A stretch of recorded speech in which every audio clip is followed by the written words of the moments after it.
Prue Leith, cook, caterer, restaurateur, cookery school founder, and writer of 16 cookbooks. This looks so delicious. I'm absolutely dribbling.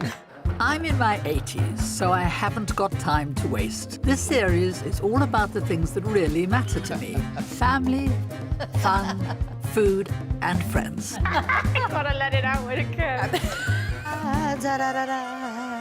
We'll be sharing simple, home-cooked recipes. Oh, I did it. And what does that do? Well, unfortunately, it's not quite doing it. And celebrating the best produce. I'm lucky enough to live in the astonishingly beautiful Cotswolds with my long-suffering husband, John. And now he's agreed to join me in the kitchen, too. Coming up today, J.B. Gill will be here to prove some things aren't just for Christmas. This is good, and there's only so much turkey soup you can have. John and gardener Philippa brighten up our surroundings. I do love your choices. I think they're absolutely wonderful. More colour, the better. And I simplify Japan's most famous export. This is really, truly delicious. Have a go. Not difficult. Looks pretty, and it's lovely. Welcome to my Cotswold kitchen.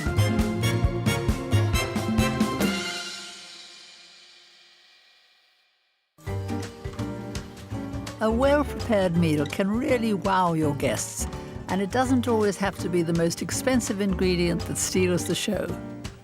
I'm not vegetarian, but I firmly believe that you can eat really well with humble veggies front and centre.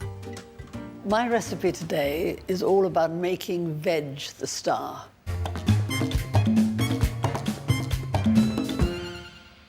I think too often we think of veg as an accompaniment to meat, but it can be the star. So I'm doing nothing but veg. And they're going to be either grilled or roasted. So first of all, the roasted ones. I've got a peeled onion here, and I'm just going to chop it into chunks. Vegetables get their vibrant colours from natural compounds, And another one. which also indicate they are rich in vitamins, minerals, and fibre. Red peppers. Just take the fleshy side out, leaving the pith in there, so you have pieces like that. If you go just down on the skin side, you can get most of the pith in there. I'm too mean to not keep that bit. And then I'll put some tomatoes. These are washed, but they're not taken off the stalks because I like them on the stalks. And then I'm just going to brush everything with a little bit of olive oil. Yes, I'm using a regular paintbrush. I'm just going to make a bit of room for the aubergine here. I don't know where this recipe came from, because it's not really a recipe, is it? I mean, I'm just grilling veg, or roasting veg with a bit of olive oil. Cut the aubergine in half, and then cut into the flesh. I'm not going into the skin. I'm just going quite deep into the flesh, like that. But you sometimes see on restaurant menus Mediterranean vegetables, and they are grilled or roasted. I think the roasting and the grilling just gives them a bit of extra flavour. So that's going into a 200-degree oven. I'm going to put it near the top so that it gets charred on the top, I hope. They should take 20 to 25 minutes, turning them halfway through.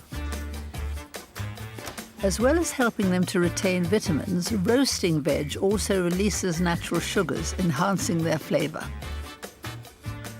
Next, I'll show you how to grill all the remaining veg. I'm going to make this courgette into a few fat bits like that. Oil the courgettes before placing in a hot pan.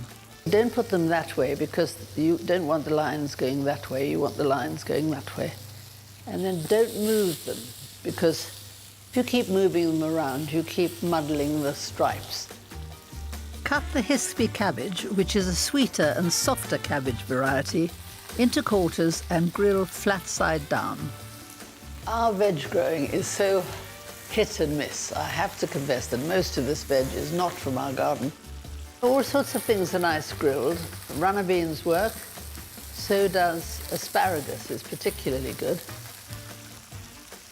I think the great thing is not to overdo them. You want to get them nice and charred, but if they still have got some bite in them and they still taste a little bit like, not raw, but they have a proper fresh flavour. I'm just turning them over now.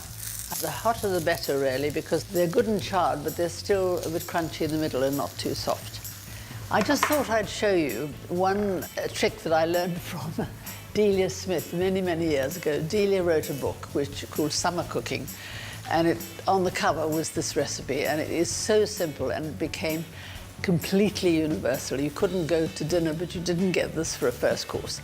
And what you do is you chop a pepper in half, if possible, chopping the stalk in half too, so that you get a bit of stalk on both sides.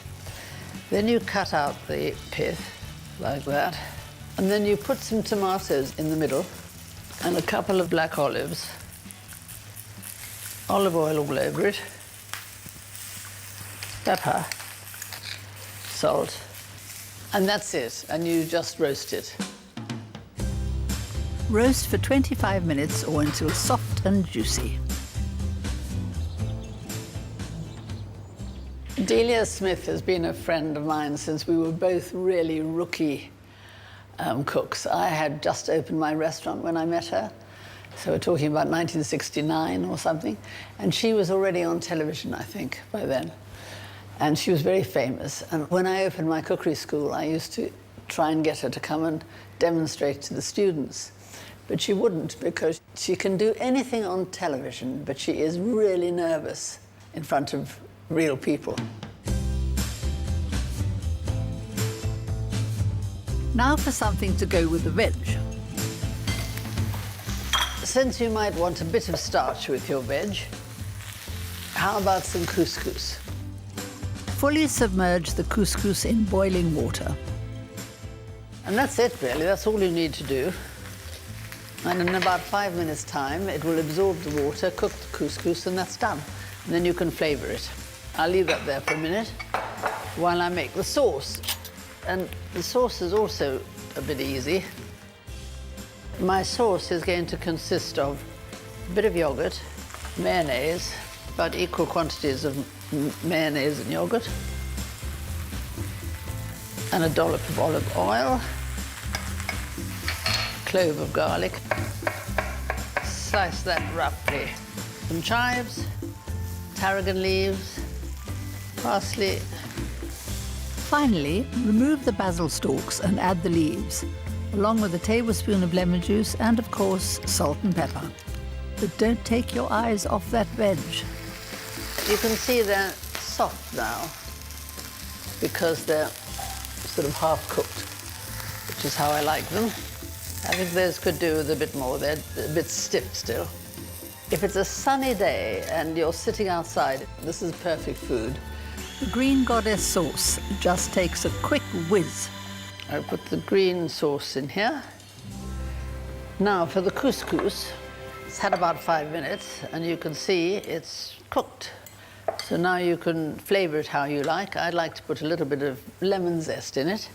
The great thing about lemon is to just take the yellow bit off, the outside zest of the skin. Don't take the pith, because the pith is bitterer and doesn't contribute anything except bitterness. Cooks often say that if you cook with love, you do it with a lot more care and attention. But it's not necessarily true. I mean, obviously, there are lots of very grumpy chefs who are incredibly talented and can cook wonderful food, and they hate their customers. But I sort of feel you need a bit of love.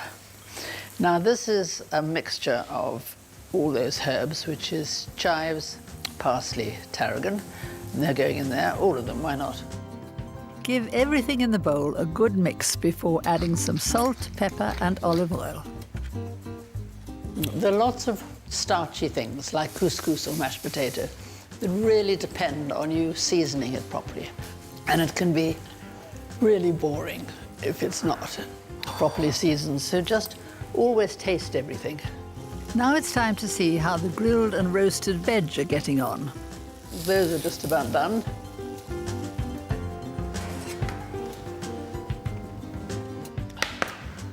I'm going to take the tomatoes off because I think they'll be overcooked if I leave them any longer.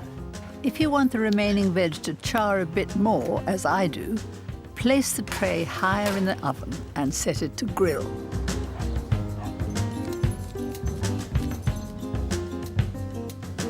Well, I said I wanted them charred, and charred they certainly are. But I do like a bit of char, so I'll leave most of it. These ones are perfect, though. That's how they should be. I'm glad to say John is a vegetable eater, and he does love a bit of good veg, so he would be happy with all this. Basil is the perfect herb for Mediterranean dishes. It goes beautifully with pizza, with this sort of vegetable dishes. If you wanted this dish to be a little bit heartier, you might add a bit of goat's cheese to it, because goat's cheese always goes really well with tomatoes and Mediterranean vegetables. And of course, don't forget Delia's peppers. Right. I think a piece of crusty bread and a few leaves of basil is a really nice snack or first course, or you could have 2 of them for lunch with a bit of cheese. Be lovely. So there we are. That's my Making Veg the Star. Looks good, doesn't it? Coming up, I've got some tips to take the hassle out of root veg. The trick is to bend your fingers a bit. You can end up giving yourself a manicure. And my guest, JB Gill, needs a bit of gentle encouragement. JB, I think you need to put a bit more welly into this.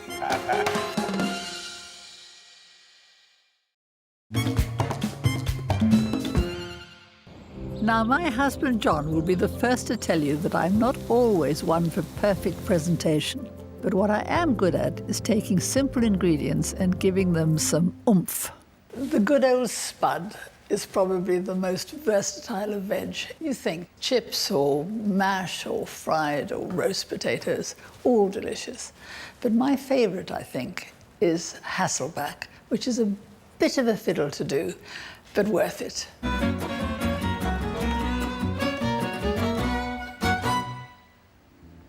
The first thing you need to do is to make sure that the potato will not wobble around.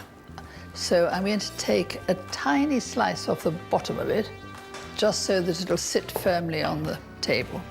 And then you put a couple of wooden spoons each side, or chopsticks. If it's a big potato, I'd use wooden spoons. If it's a tiny one, then I would use chopsticks. And the reason you do that is because I'm going to cut little slices down through the potato. The name Hasselback comes from a 1950s Swedish restaurant. Today, the technique of slicing looks pretty and helps the veg capture more flavour. I've got a potato, a sweet potato, and a parsnip.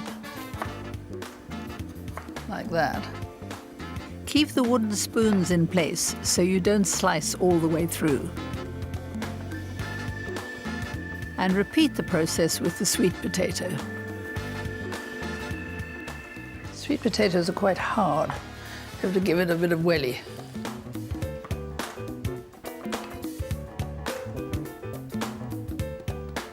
Finally, you can move on to the parsnip, a much easier veg to work with. When you're chopping anything, the trick is to bend your fingers a bit, because if you have them like that, you can end up giving yourself a manicure which you didn't intend. You can use your knuckle as a guide, like that. After slicing, place in a roasting tin and cover with melted butter, flavoured with herbs and chilli. So basically, it's a roast potato. But when it comes out of the oven, it looks quite interesting. The butter will soak in, especially where the cracks are. But when they are half roasted and they're beginning to open up, I might go back and put the rest of the flavoured butter in there. You need to put them in an oven at about 180 for about 50 minutes, probably 50 minutes for the potato and the sweet potato, and rather less, 40 minutes for the little roast parsnip. And that's my hack for Hasselback potatoes.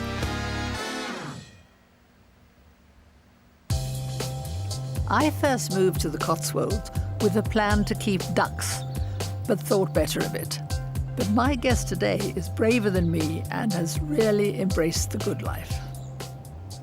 My guest today started life as a boy band pop singer and had no less than 5 UK top singles. He's done a few things since then. J.B. Gill, welcome to my Cotswold kitchen. Thank you, Prue. It's an absolute pleasure to be here, and it's a beautiful kitchen, might I add. It is good kitchen, isn't it? Yes, I need one of these at home. You've had such an interesting life, and you're so young, you've got a whole lot more life to come, so I want to talk about all that. But first of all, tell me what we're going to cook. OK, one of the things that I have been doing in recent years, almost 10 years actually, which I can't believe, is farming turkeys. So I brought along a turkey today.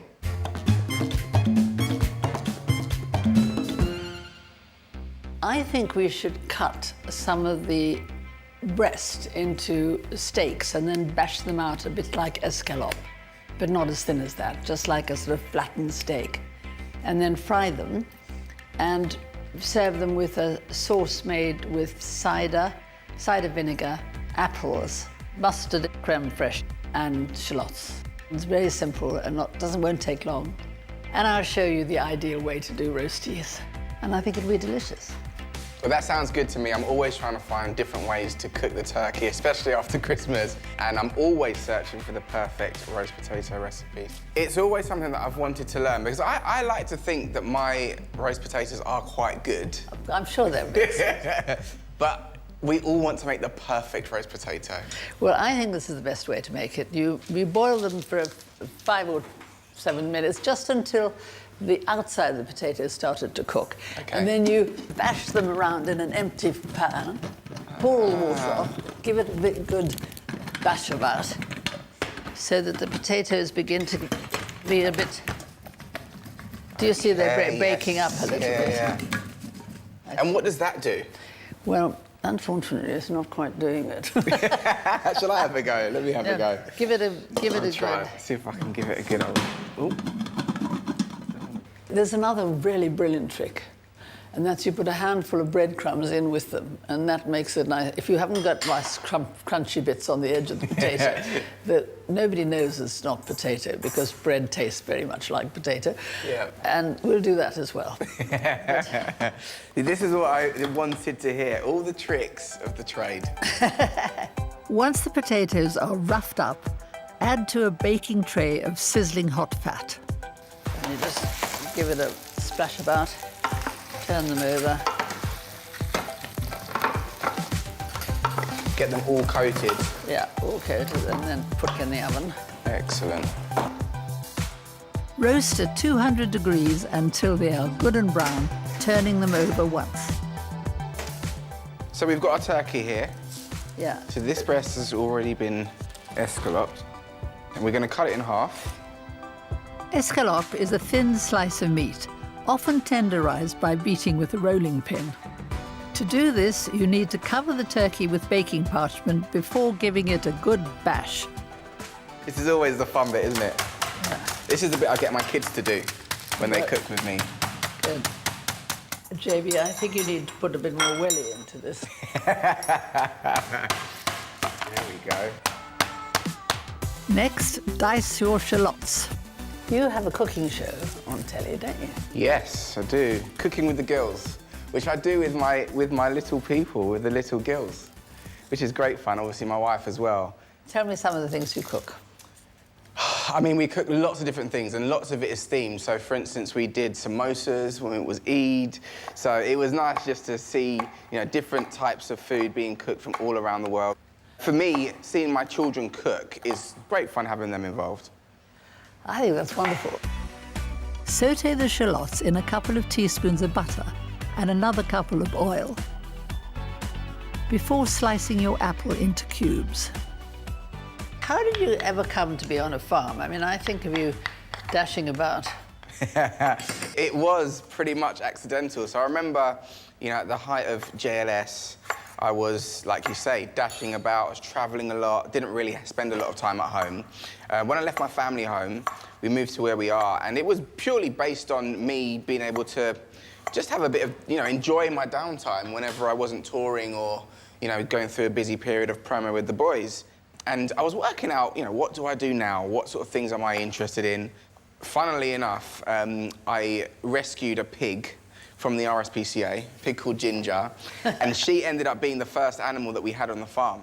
Not many people rescue a pig by way of a pet. Very true. Add 2 cloves of crushed garlic to the pan. But I'm going to give them 1 more minute with the garlic added.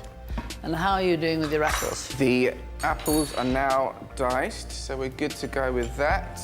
Remove the garlic and shallots from the pan before adding apples, butter, olive oil and some brown sugar.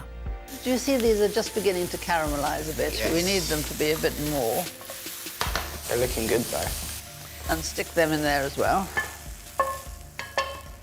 Wonderful. And would you always cook everything in the same pan? If I can, because it's so much easier for the washing up. But sometimes you can't. Add another 2 teaspoons of olive oil. Season the turkey with salt and pepper before frying. Then add 2 teaspoons of butter to the pan. Now, we'll cook that for about 3 minutes. So tell me about the turkeys. To be honest, I didn't really do much with turkey. I hardly ate turkey. And to me, growing up, it'd always been a very dry meat. Anyway, it was also good for me because it was a seasonal thing. At the time, I wasn't doing so much with JLS, but it just helped me to manage some of the other TV bits and pieces that I was doing. So that was pretty much how it all started, and I think this year has just marked our 10th year of turkeys. Well, I think that's so brave and so amazing. Once the turkey is nicely browned, add those apples, garlic and shallots back into the pan.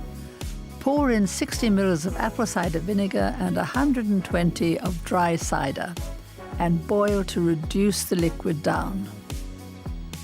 You haven't given up singing. I haven't given up singing. So what's happening now? We had a reunion tour with JLS in 2021.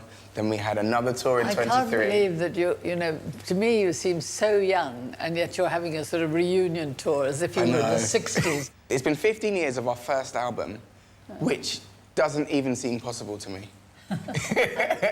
But yeah, I love being part of the group, and we've always had a good relationship, and I'm good friends with all the boys individually, of course, collectively, and our families as well now get to experience it, which is beautiful. Yeah.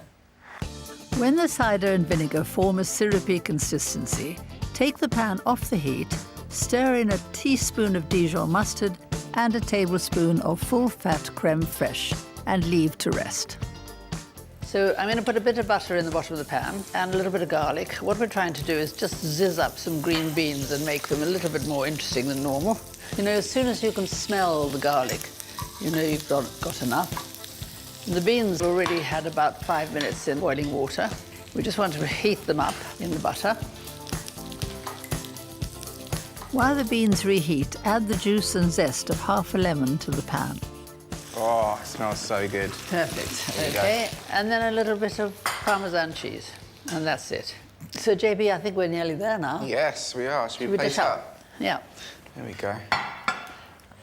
It doesn't feel like normal turkey. No, it doesn't, but this is good because there's only so much turkey soup you can have after Christmas, because they often end up... People actually really enjoy sort of the brown meat if they get the whole turkey. Yeah. So actually sometimes it's the breast that's left over, and actually it's nice to be able to tell people, try something like this, which they can have and is a full meal again rather than sort of just leftovers, Put the beans this end. I think that looks pretty good. And do we have the perfect roasties? Look at that.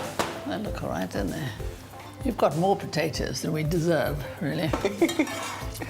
My mouth's watering. I don't know about yours. Absolutely, mine's watering too.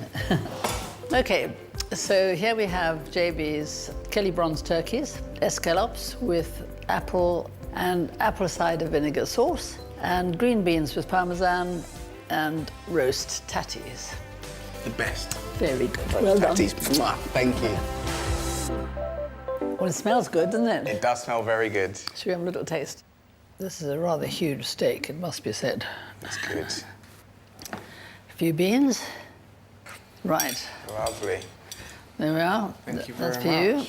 you. Now do me I one. feel like I should do yours. Why not? You've got the biggest Probably steak. meatier than me.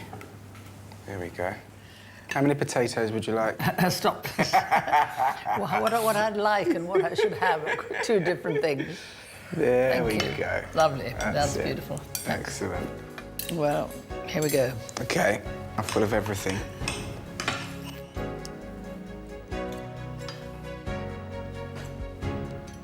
Those beans, if I repeat this at home, will be my wife's favourite forever. They're so good. Turkey does not have to be roasted. Lady, thank you so much for coming. It's honestly a It's been pleasure. such fun having you. And this is delicious. I had not thought of that. Those roast potatoes are indeed perfect. Yeah, good.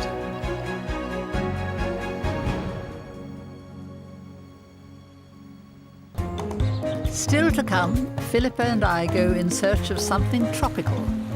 I wanted to have some of the plants of my childhood. And I'll teach you a method of preserving that packs a tasty punch. None of these ingredients are essential. These are there for the flavour.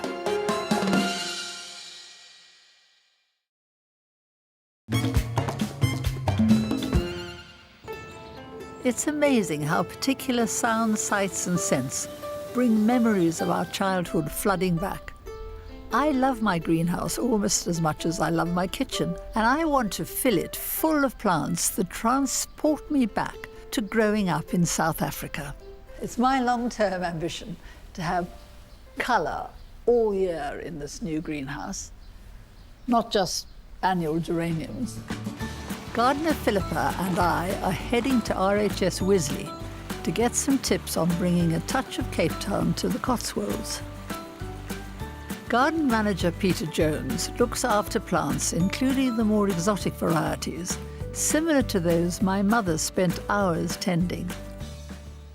One of the chief reasons I was sort of bellyaching to John, my husband, that I needed a proper greenhouse is that I wanted to have some of the plants of my childhood, because I grew up in South Africa, and in the summer, everywhere you go, there's bougainvillea and plumbago and all of these things which I have tried to grow in the garden. So can they grow in a temperate climate? You'll be able to grow bougainvilleas, and you'll be able to grow mandevilla as well in a greenhouse, especially if it's a south-facing one. With your greenhouse that you've got lots of floor space, so I'm guessing you're going to want lots of big pots. Yes. Now, the key thing when doing lots of potting and not wanting to have to pot it all the time is to use a compost with a high loam content, something that's got lots of minerals in it. And that'll compress less. Exactly. Which means you don't have to repot. Yeah, so that means you would repot every 3 to 5 years rather than every year. You've been so nice. Oh, happy to help. Can I have your phone number so we can ring you up? Prue, really? Of course, happily, gladly help. Now, I know John has made some clever pots on caster wheels, so I'll leave the planting to him and Philippa. Right, John, Here we are. we're going to have a go at planting this mandevilla today.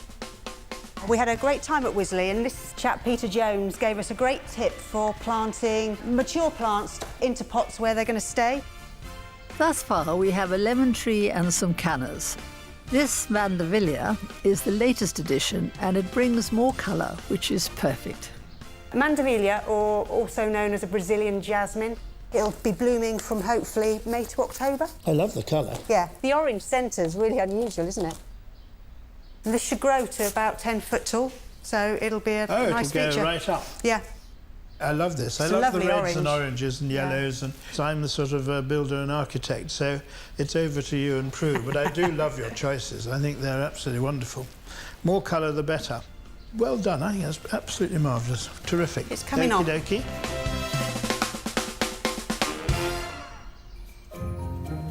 While certain projects take lots of time, in the kitchen I've got some hacks that really speed things up. I'm now going to show you how to make quick pickles, or quickles.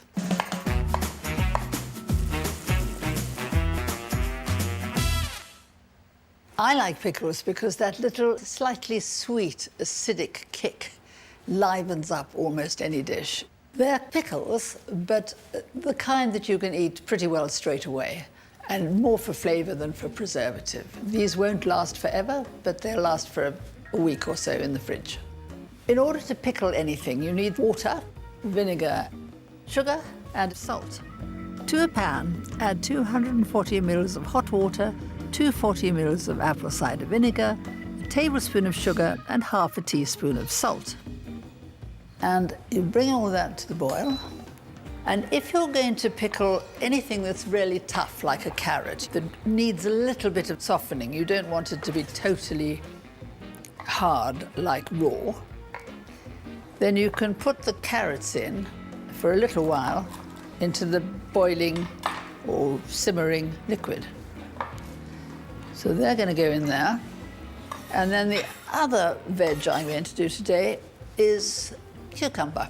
Everybody likes pickled cucumber. All I'm going to do, take the two ends off, split it down the middle, and then slice it up.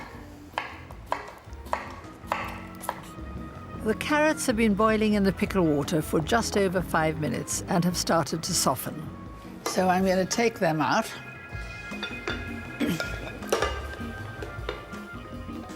In a sterilised jar, start layering your little cucumber and boiled carrots with some seasoning. These are mustard seeds. I sometimes use coriander, which I love. This is sliced garlic. None of these ingredients are essential. These are there for the flavour. But what you've got to have is the salt, sugar, vinegar of the pickling liquid. Keep chopping up until the jar is full. I'm adding dill for extra flavour. This is where you have to be a bit brutal because you want your pickles to be underneath the liquid. So I'm going to push them all in here hard. Next, add your saltwater vinegar that has been simmering away into the jar. You don't need to leave any air gap. Your main concern is to cover everything so you get the flavour in. There we are. And then you just leave it to get cold. So that's your pickle. It's done. You can leave it open if you like and then close it when it's cold, but it doesn't make much difference. Quick pickles, a hack for quickles. Some foods, more than others, put our pleasure senses into overdrive thanks to their perfect blend of flavour and texture.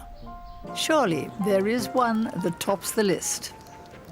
In South Wales, there are a couple of friends who are giving the Italians a real run for their money with authentic Neapolitan pizza, and they are my food heroes for today. In Cardiff, two childhood friends have turned their love of pizza into a business. Jez Phillips and Yeyan Harry have made a name for themselves as the Pizza Boys, offering fun experiences and new flavours to customers.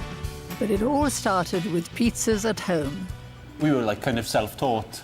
You do the usual, you watch YouTube videos and you like read things and you think you know what you're doing until you actually went to Napoli, where pizza's like a religion there, and they, you know, it has the highest standing in their society.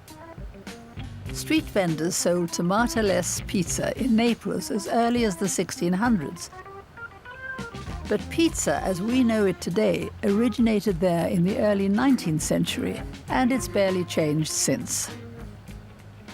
Things that hit me is how good something relatively simple could be. And you have to fully like immerse yourself in it because there's no stopping, there's always something to do. The more you know about dough, the less you know about dough.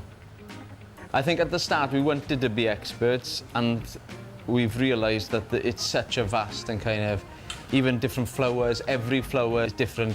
We know what we know, we've experimented, we found something that worked, and then we stuck with it. And the secret of their sauce? We try and use as local produce as we can, and if we can't use local, we try and use the best produce we can. It's the simpler the better. If you use a really good quality tomato and then season it with good quality salt, and that's it. We find it's the nicest, the freshest taste. We hand mill it to get the consistency. We get those pips out, which can be a little bit bitter, and we find it gives the sauce the right kind of body, and that's it. No messing, simple tomato sauce. Simple but winning. After just 3 years making pizzas, they were named Best in Wales. And the empire is expanding. So we've opened a New York-style pizza place, and we called it West Pizza again, going back to our roots. Our West Wales roots. They've also got a mobile wood-fired oven that gets them the length and breadth of Wales, spreading the pizza love.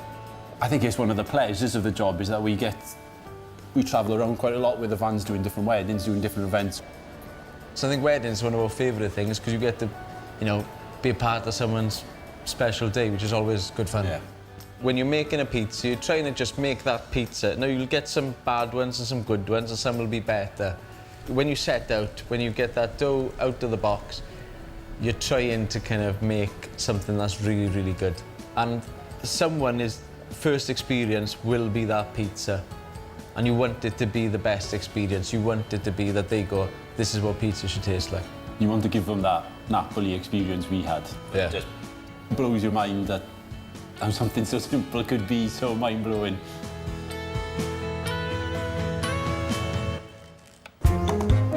Next, John continues to excel in the kitchen as we tackle an Eastern dish popular all over the world. Result! There we are. Look at that. Perfect. Darling, well done.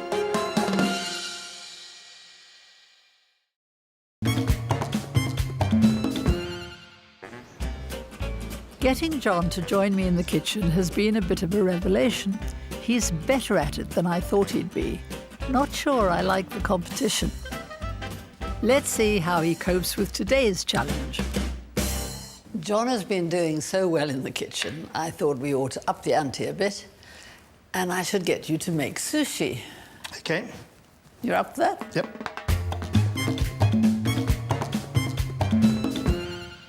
We're going to make it two ways. One with nori, which is that dark seaweedy stuff that goes around most sushi, and one without.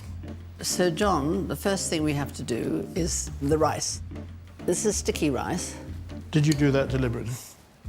Because you don't like sticky rice. No, honestly, this is lovely. The way you cook sticky rice is not very different from most rice. You put in a pan. If the sticky rice is taking up ½ an inch in your bottom of your saucepan, then you need an extra ½ an inch above. So it must have as much water above it as in it. And then you bring it to the boil, put a lid on it and simmer it for 15 minutes. And then just push it aside and forget about it for a bit. It's called the absorption method because what then happens is all the water gets absorbed by the rice and it's cooked. So that's what's happened here. And then we want to flavour it slightly. Before flavouring, rinse the cooked rice to wash the starch out. And this is rice wine vinegar, so that goes in there. This is salt. And this is sugar. You don't think that sushi has sugar in it, but it does. Mix it all together, but be sure to wet your hands or fork before mixing. This stops the rice sticking to everything. Is that about right? Yeah, Do you think I've fine. done it? I think you've done it. Just leave that in there. 'cause Leave we'll that need in? it. Yeah. OK. John and I will both be using roughly 100 grams of salmon for our sushi. Check that your salmon is absolutely fresh. I just want to show you how to take the skin off, because the skin is still on it. OK. The trick is to get a grip on this end, which you can either do with a cloth, or you can put a bit of salt on your fingers, and a bit of salt will help it. And then you take a knife. Do you see? You just sort of push it. OK. You don't cut it. Don't saw it and cut through. Just push. Yeah, why not? Result! There we are. Look at that. Perfect. Perfect, darling. Well done. OK, now you're going to cut it into long strips, but I'd try and cut it like that first. A bit like doing bread. And I'm going to cut mine into first long thin strips and then across to make little dice. Ensure your tools are up to scratch. The thing about a very sharp knife is you hardly need to put any pressure on it. You just sort of stroke it. Whereas if it's a blunt knife, you find yourself pushing and pushing, and it's much more difficult. Well, I reckon I'm pretty good at this. I should have cheated, John, because there's a very easy cheat to make it easy to skin the fish. I forgot, which is if you put the fish into the freezer and get it really cold, not frozen, but very, very cold, it stiffens up, and then it's much easier to get the skin off because it's not slithering and sliding all over the shell. That makes sense. Right, so my salmon is going in there, all these little cubes. Cut your avocado into strips or cubes to match the salmon. This, by the way, is cucumber with all the seeds scraped out of it, which is a good idea because it can be very wet. If you have all the seeds and the middle, it's too juicy.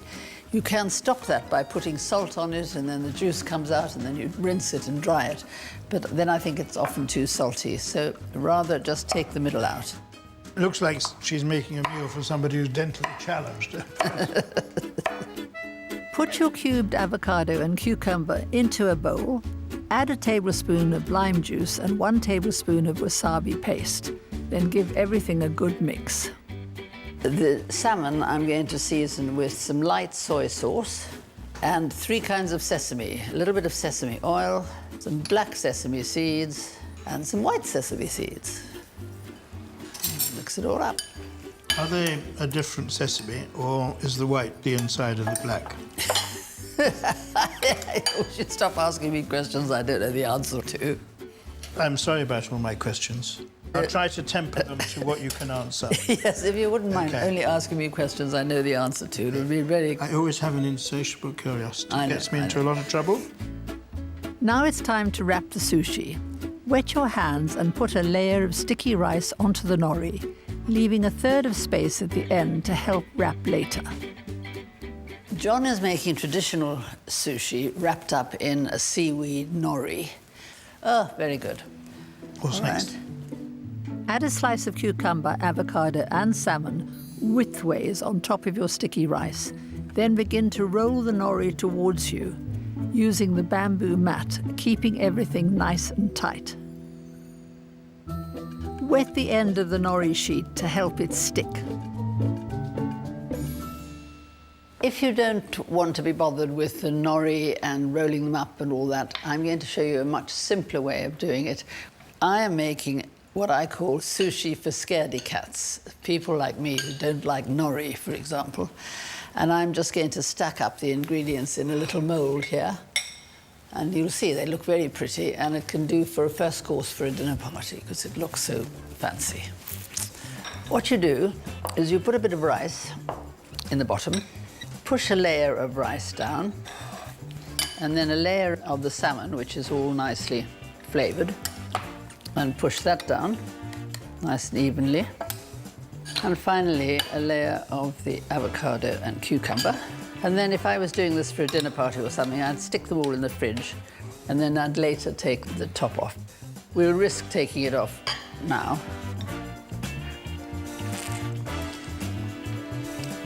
Oh, very good. Pretty, isn't it? And then you put a little bit of decor on the top, maybe. Do you want to do a tiny baby one? Okay. Rice at the bottom. Then I put a spoonful of this in. Yeah. Well, I mean, compared to what I had to do, this is a doddle. After 10 to 15 minutes in the fridge, John's nori-wrapped sushi should be easier to cut. Here's your one, John. Okay.